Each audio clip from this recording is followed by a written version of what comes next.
Basic structure ये एक important doctrine है ना? इम्पोर्टेंट है यूपीएससी के लिए भी। जो बेसिक स्ट्रक्चर है ये है हमारे कॉन्स्टिट्यूशन से रिलेटेड, कि हमारे कॉन्स्टिट्यूशन में कुछ ऐसी चीज़ें हैं जो हमारे कॉन्स्टिट्यूशन का इसेंस है, मतलब उसका बेस है एक तरह से। अगर हमने उन्हीं को इधर-उधर कर दिया तो फिर हमारा जो कॉन्स्टिट्यूशन का बेस है वो ही डगमगा जाएगा। तो जो चीज़ें बहुत एसेंशियल हैं, एसेंस है हमारा, जो बेस बनाती हैं कॉन्स्टिट्यूशन का, वो आती हैं बेसिक स्ट्रक्चर में। इससे रिलेटेड क्या है कि ये डिफाइन किया गया है कि नहीं कॉन्स्टिट्यूशन में, तो बेसिक स्ट्रक्चर जो है not defined in the constitution.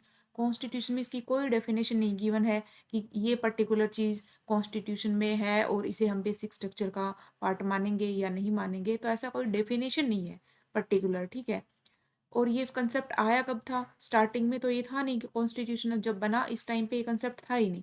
But ये 1973 का जो केशवानंद भारती केस होता है, जो 13 जजीज केस है, जो सबसे बड़ा केस था आज तक का, तो इस जो केस में ये निकल कर आता है कंसेप्ट, ये डॉक्ट्रिन आती है बेसिक स्ट्रक्चर की। इसमें सुप्रीम कोर्ट बोलते हैं कि जो हमारा कॉन्स्टिट्यूशन है उसकी कुछ बेसिक चीज़ें हैं जिनको हमें एज इट इज़ रखना है, जिसमें हम ज़्यादा छेड़छाड़ नहीं कर सकते हैं, कि जब पार्लियामेंट जब चाहे उनको चेंज नहीं कर सकती एक तरह से। तो ये कौन-कौन सी चीज़ें हैं, ये कंसेप्ट जो है सुप्रीम कोर्ट बार-बार इसको इवॉल्व करता रहता है अपने जजमेंट्स के थ्रू, ठीक है? और नॉट एब्रोगेटेड बाय आर्टिकल 368।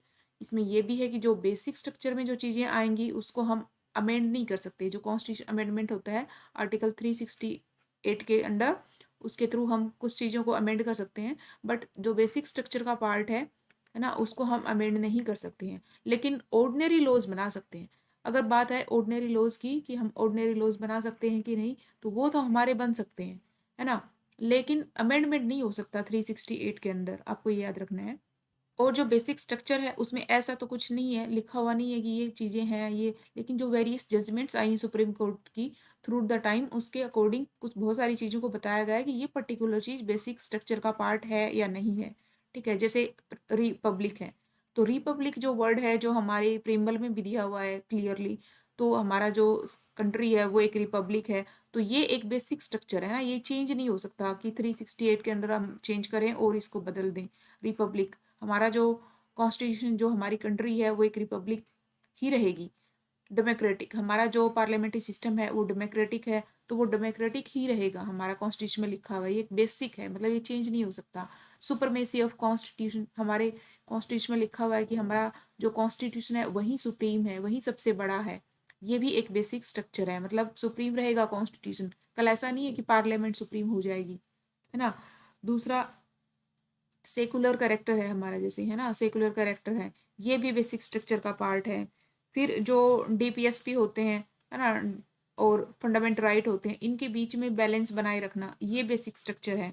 ऐसी कई सारी चीज़ें हैं, सोवरेनिटी है हमारी इंडिया की, सोवरेनिटी, यूनिटी, ये सब बेसिक स्ट्रक्चर का पार्ट है। कंट्री का जो वेलफेयर स्टेट है, हमारा कंट्री वेलफेयर है, तो वेलफेयर स्टेट ही रहेगा, है ना। ये कॉन्स्टिट्यूशन में डिफाइंड नहीं था, नहीं स्टार्टिंग में ये कोई डेफिनेशन थी। बट 1973 का जो केस आता है केशवानंद भारती, यहाँ पे ये कंसेप्ट, ये डॉक्ट्रिन आती है। इसके अंडर क्या होता है, आर्टिकल 368 के थ्रू आप इसको चेंज नहीं कर सकते हैं, जो बेसिक है हमारे कॉन्स्टिट्यूशन में उन चीज़ों को। और वो पता कैसे चलता है, वो सुप्रीम कोर्ट बताता है, और सुप्रीम कोर्ट वेरियस जजमेंट से बताता है कि ये बेसिक है या ये बेसिक नहीं है। हाँ, लेकिन ऑर्डिनरी जो लॉज होते हैं उनके थ्रू आप कुछ भी लॉ बना सकते हैं, है ना, बट 368 के अंडर आप नहीं कर सकते हैं, जो बेसिक स्ट्रक्चर में है। ये इंपॉर्टेंट लाइंस थी जो बेसिक स्ट्रक्चर से रिलेटेड हैं, और कोई भी स्टेटमेंट यूपीएससी क्वेश्चन में दे सकता है, इनमें से कोई भी statement. Okay, thank you so much.